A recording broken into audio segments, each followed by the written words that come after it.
All right, it's Casey and I here back again. We're sitting in the barn. It will be the end of week 2, right?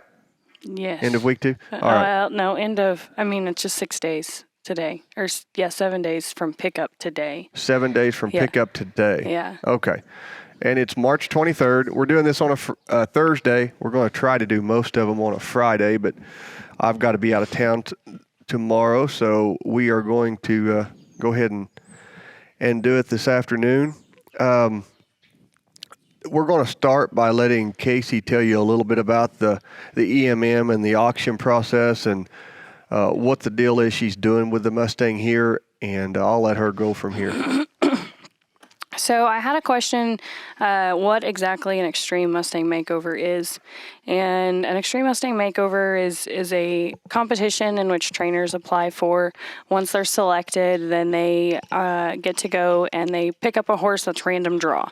So we don't know what it is. We look at the pins, but we don't know which one's ours. We pick it up, and from that point, we have 100 days until we go compete at a show in preliminary classes. Where is this show at this year? Franklin, Tennessee. It's outside of Nashville. Okay. And the preliminary classes are handling and conditioning, which is all in hand. It just shows that, like at Fort Worth, we turned them loose in a round pen. And then went in and caught them, and then brought them out, ground tied them to brush them, trotted in hand, picked up all 4 feet, and loaded them and unloaded them in a trailer, or loaded them and unloaded them out of a trailer. And then the maneuvers class, and then the trail class. And then at the combined scores out of those 3 classes move on to the finals, which is the freestyle. At the end of the makeover, all horses are auctioned off. Now, I just did some research because the information we got when we were accepted into the competition was that it would be all online bid. However, I'm looking at the Mustang Heritage Foundation website, and it looks like they have changed that to where it is in-person bid. Oh, okay. So it's more like the one in Fort Worth last year. Mm-hmm. Okay. Yeah, so in Fort Worth, how they auctioned them off was the non-finalist horses will be auctioned off the day prior to the freestyles. Mm-hmm. And then and then you go to the freestyles, and then the top 10 horses are auctioned off after the freestyle. Okay. And then when they get auctioned off, you want to explain to the audience a little bit on how the money is divided up? So trainers get 50%, and then the other 50% goes back to the BLM. I see. All right. Well, we had a question about that. That's why we were kind of talking about that at the very beginning. We also do have some other listener questions that people have submitted to Casey from the last video, and that we posted on YouTube, and we shared it on Facebook. And we are going to try to get into a few of those at the very end. So if you stick around till the end, we're going to try to answer a few of those. I think there's probably 5 or 6 questions that you guys have submitted to us. But right now, we're going to talk a little bit about the name. We finally came up with a name, I believe. Is that correct? It is. Okay. So what is the name of your Mustang? Sandra Dee will be her stall name, but in the barn we call her Sandy. So how did you come up with Sandra Dee? There wasn't really any coming up with it. I was just standing at the trailer window, got my draw. I looked down at her paperwork, and it said Sand Springs HMA, and that name popped into my head. But I questioned it because I thought, no, we're not going to name it just right off the bat. But in the end, that was the first name I picked. So that was the name that I went with. I still liked it, and it fits her. Sandy fits her. All right. Yes, it does. So we did measure her, and on the last sit down, what did we think she was? 15 or 15.1. Okay, so we measured her, and what did she measure? And we have a stick here with a level on it and everything. 15.3. Yeah, she was right at. Yes, she was right at 15.3. This is a big mare, very big, very big. As she's staring at us. As she is staring at us, she's right here in the pen in front of us, and she has been settling in quite nice. So, as far as where you're at in the training right now, let's go over what all has happened this week. Because where we left off was basically you had a halter broker and just had her leading around, and that's pretty much it. Had her caught, touched, halter broker, and you had brushed her a little bit, maybe? A little bit. A little bit. Okay. So let's tell everybody what you have done. It's Thursday from, I guess you worked her 7. Did you work Saturday and Sunday this? Yeah, you were here every day. All right. So since the last time, where we're at right now with the horse, and kind of tell us about the process. So, like I said on the last one, we talked about the stuff that was to come, some things I was going to be working on in the coming days, and we talked about sending, and so we started that process, and she came around to it really well. So she's lunging really nice. She's staying soft on the lead rope. She doesn't pull against you. She trots out really nice. We're getting the lope online. And then we've worked on being able to back off of a loose feel off of the nose of the halter.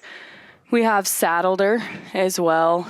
She did get a bit humpy. Yeah, we will be playing footage during this conversation. You guys are probably watching it right now, but we will be playing footage of the first saddling. And then we have the first. Do we have the second? We do not have the second, but we had today was the fourth, and we got it. We on did there. get some of the fourth too, and that will be in the video that you guys are watching also. And as far as the lunging around, I think we do have some of that, and the sending. And tell us a little bit about the sending that they're going to be watching as far as going lateral left and right and walking in a straight line. So something that actually you told me in the beginning is that to be able to walk a straight line across the pen and send them left to right and right to left, even without a flag, just getting them to come off of that pull pressure, come off that halter, and that's how you tell if you've got them really good coming off that halter. And so I pick a spot across the barn that I can look at. I try really hard not to look at my horse, just to feel my horse on the end of the line, and be able to send her by just nothing but pulling the slack out of my lead rope, be able to disengage and send her across as I'm walking that straight line at a consistent pace to the other side of the barn. And and you were absolutely correct. If that's really good, you can just about bet your horse leads really well, your horse lunges really well, and it's really soft off the nose. And more than likely, it doesn't set back. No. Yeah. No, it doesn't. And I learned that off of a very well-respected horseman that I think is one of the best out there, and that's where I learned it. And I heard him say that he won't ever ride one unless he can perform that on a horse. Which that makes sense, because we ride, all of our first rides are done in halters. First, second, third, sometimes more than we should. But and so that's our lifeline. It is. You're my day one lifeline, but then the halter is my day two on lifeline. That's right. So as far as how she's taken to the first saddling, the blanket, and all that, kind of how did that go? Because I don't know that I've seen all of that. I wasn't paying really close attention, and so how did that go? So I do have those few things that I do to prepare them for the saddle, and we've got our trusty feed sack, and make sure that I can throw stuff on her, kind of bounce things on her, and it not bother. And she's really, like I've said before, she's really stoic. Like she doesn't show a lot of emotion, and so the saddling part was no problem. It was no issue at all. She didn't step away from me. She didn't flinch. She was super relaxed. And then I asked her to step off. Yes. And then she wasn't so relaxed after that. Yes. But in her defense, after she got through it and got to the other end, she really settled back in and didn't reoccur. That behavior didn't reoccur in that session. Right. Once she was over it, she was over it. Right. That day. Right. Right. And it does repeat, but we always hope it is less each time. And that has been true It has with been. her. All right. I really liked day 3 saddling her because day 2 she still bucked. Uh-huh. But day 3 saddling, if you remember, she felt it Uh-huh. and she kind of sucked up. Uh-huh.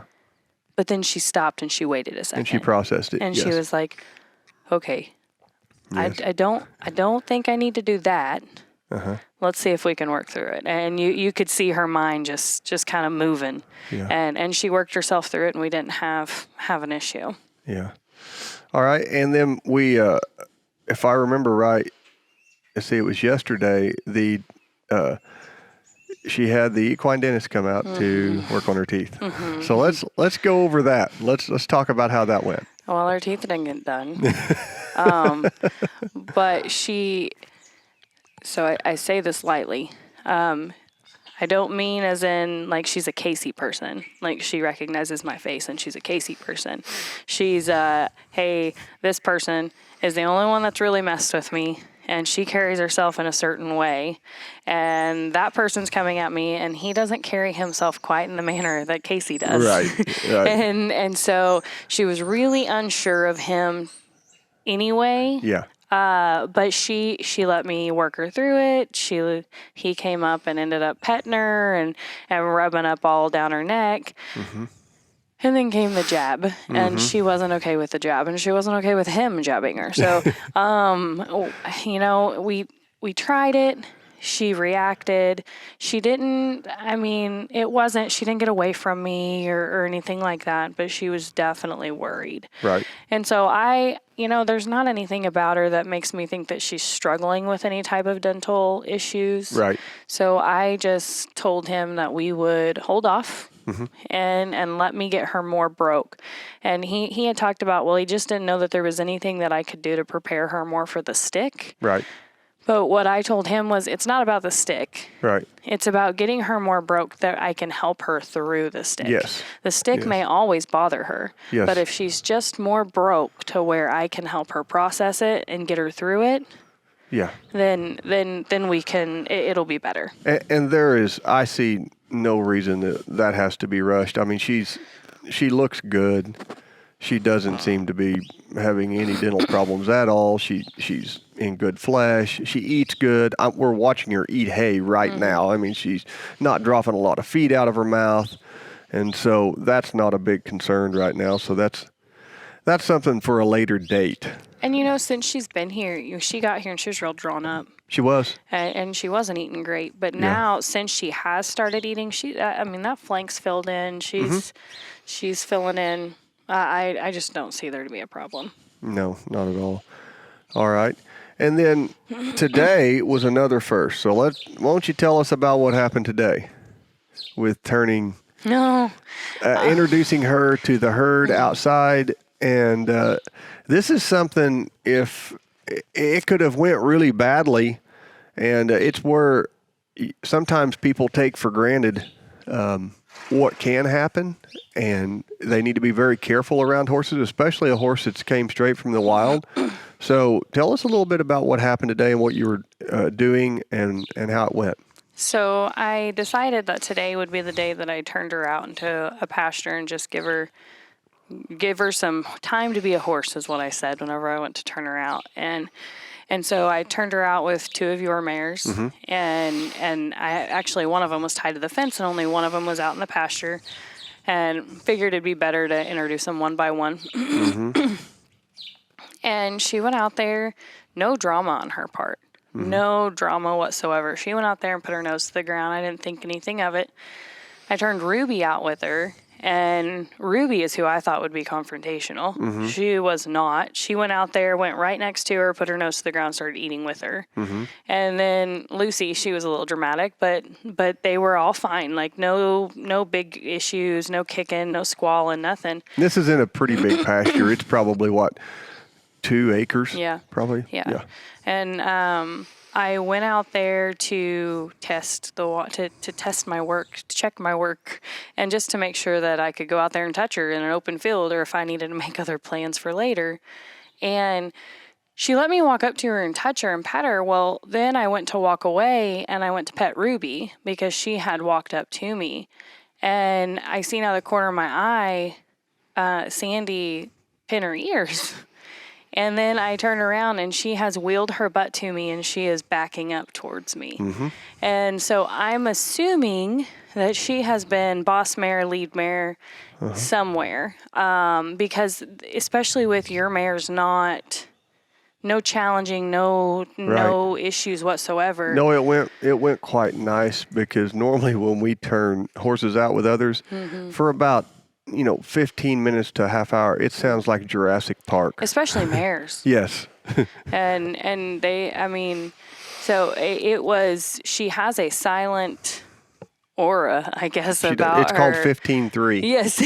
Ruby's about what? 14-2? I actually have a picture of that I took of Ruby standing right next to her, and they were grazing, and how much she towers over Ruby. Yeah, Ruby and Lucy, one's a Magnum Chick Dream, one's a Platinum Vintage, and they're not over 14-1 or 2 probably. And so this horse is like Godzilla compared to them. Yes.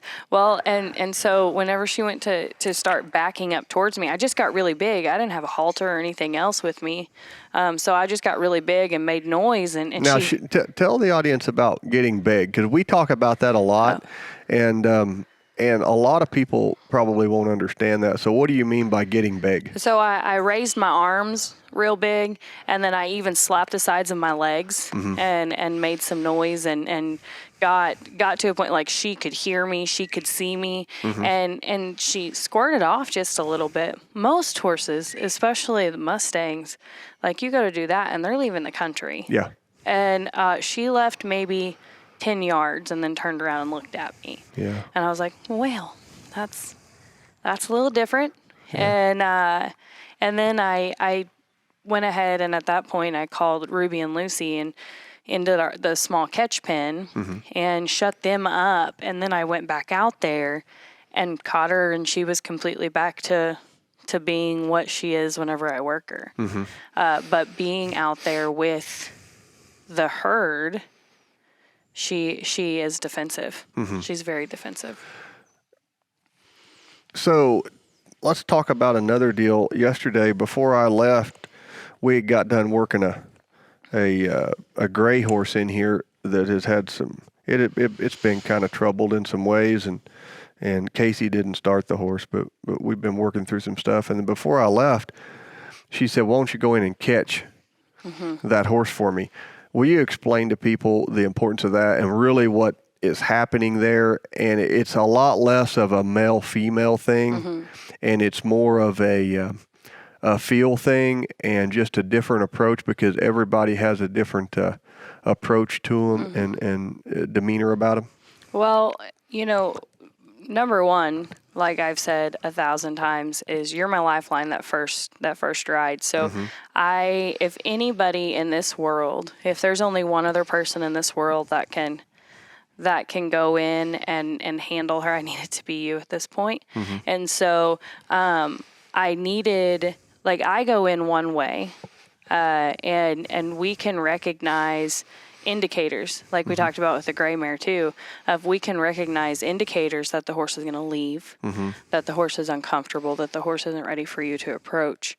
And I needed somebody other than myself to go in with just a little bit different feel, because your feel's better than mine. Well, and we're all different. It's just like handwriting. Yeah. And so I needed somebody else that carried themselves a little different, that maybe had a hat on, like we've talked before, to go in there and work your way up to her, to get her more confident with different approaches. Yeah, and I didn't have any problem. Casey's done a good job. I went in, and it didn't take me.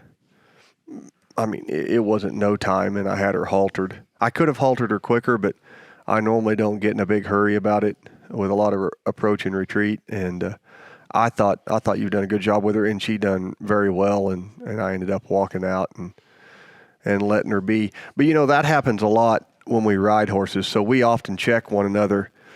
We talk about when we ride horses. We're there for them so much, and it's hard for us to make that transition over where they have to be there for us. And that this horse will eventually, I mean, at that competition, there's people everywhere. There's people, kids running by, there's everything. And they have to have confidence in that situation to where this person's coming at me with a little bit different demeanor, and I've got to be okay with that. But yet not be numb. And we talk about that a lot, about you can't just throw things at them and go at them like you're killing snakes, and then all of a sudden they're just going to be good with everything, because you're going to need some of that energy and life to your advantage to build up in that horse to actually get it to go forward, backwards, left, and right. To search, yes. Yeah. And it's all about teaching these horses how to search. And we have a saying that I picked up from another great hand, and he said, what we want to get horses to do is be able to liven up without tightening up. And so many people can get horses to liven up, but they can't do it without tightening up. Yes. And that is something, when you can liven one up, and he will stay relaxed, if you will, in his body, but have a lot of forward and a lot of I don't know what you would call it, but a lot of purpose to where he's going. Purpose is a good word. Yes. Because I think there's very few people that have really truly felt that liven up without tighten up. Yes. Because they felt the liven up. Yeah. But it was like a banjo string when they created it. Yes. Yeah. Yes. And that horse will have a lot of power going forward. But what you want, as we look at another horse in here, but what we need is that horse to basically, if you was to have a horse leave the roping box, you would want that horse to run to a steer as hard as he could, rope turn the steer, and then possibly you just get off the horse and put a 10-year-old kid on there and say, hey, we'll cool him down. And him not be so bothered by him just trying so hard. But that's hard. And that takes a long time to master. And if you don't have a horse traveling forward with a lot of purpose, then you have a horse that's going forward, but he's kind of like riding a camel or a hollowback donkey. I mean, it's just, it's like a cartoon. Yes. We just seen her right now. She reached up with her left hind. Yes. And for those of you that think horses can't kick you up at the front, she lowered her head to about 2 foot off the ground and reached up delicately with her left hind and scratched her ear. No harder for her to do that than me to scratch behind my ear with a hind leg. Yeah, she does it a lot, actually. She does. It shot every time. I'm like, oh, I want to get a picture or a video or something, and I never could get my phone out quick enough. And it's not that you can't get struck from that area, but normally it won't end up with you going to the hospital. Yes. It'll just make you a little bit mad and ruffle your feathers. But if you're out there where she can extend, it's a really bad deal. But, all right, so that's where we're at in the deal for this week on the training. Wait, one more thing. Okay. The last thing that I did today. So today was probably her longest day as far as loping. Like, we started loping online. Like, it was a harder day for her. As far as the work that I was asking, not for her, like, she handled it all well, but I just asked more from her today. But at the end, I want to talk about how she was really sweaty, really sweaty. She was breathing hard, and I took 25 minutes maybe and did some really slow stuff. I think we have footage of that. Yeah, I think, yes. I think we'll be playing some stuff. Yes, and I worked on feet. That's something super slow. That's to get her breath back. And whenever we're riding it, ride the sweat or ride them till they're dry, or ride the sweat off. Yeah. And worked on her feet, and then I climbed up on top of the panel and got her. And I was just working on her seeing me from above. Yes. And then reaching over and being able to rub that other side and that other eye. Yeah, catch you out of the other eye. And that's something a lot of people skip over. And you can do all the groundwork you want, but until they see you from above and be able to change eyes and be okay with that from above, that you're not, you really need to be sure and cover that. Yes. If you don't cover that, you're just playing with fire. and we do that two different ways. We do? We either do it off the panel like I did today as a cool down, or we do it off of another horse. Just really I guess we've got 2 horses, slave horses left. We do. Since you've sold them all. Yes. And one of them's a stud horse, which I'm not ready to put him to that test yet. Yes. With her. Yeah, we have a 2-year-old or 3-year-old. He's just coming, turning just 3 coming stud through. horse. And we also use him to flag colts with. Yes. And then Cajun, who, bless his heart, is just now coming out of his hiatus. So she's awful big. I wouldn't want her pulling around on him if that's what it came to. I don't know if that's what it'd come to. So we did it off the panel. And by the time we were done, she was actually working her way on her own, working her way up to where her wither was about at my knees, and I was able to reach over and rub up and down the neck and move that saddle a little bit, pat on the seat. And by doing those things as a cool down, then you can just about bet the next day those things are going to be better. Those things are going to be things that stuck because that was the best part of the day is right. whenever they were cooling down. And it gets their mind relaxed. Yeah. You can't just come at them like you're killing snakes for 20 minutes and then rub them with a bag for 30 seconds and turn them away. Yes.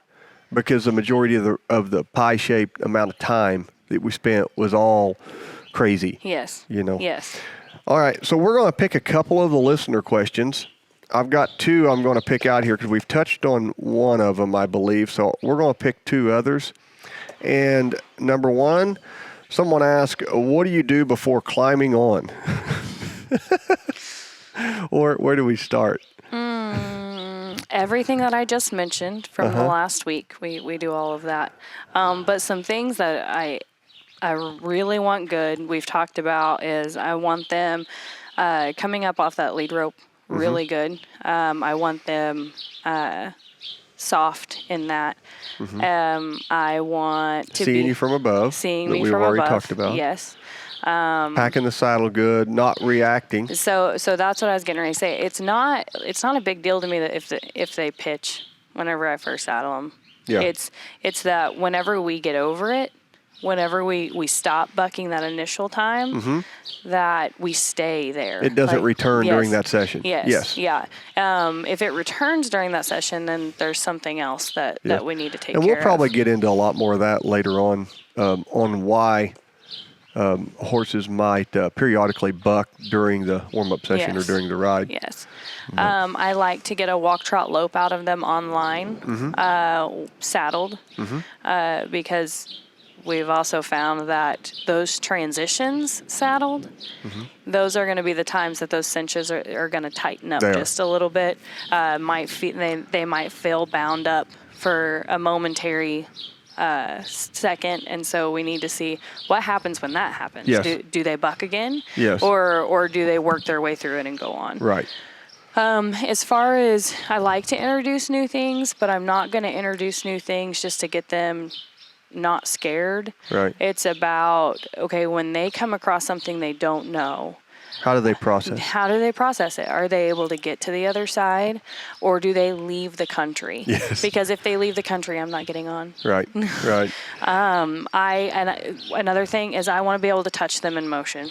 Yes. So whenever they're lunging around me, I've got my flag going where I'm touching them down the neck, swiping them under the nose, up under the flank, around the rear, down the legs.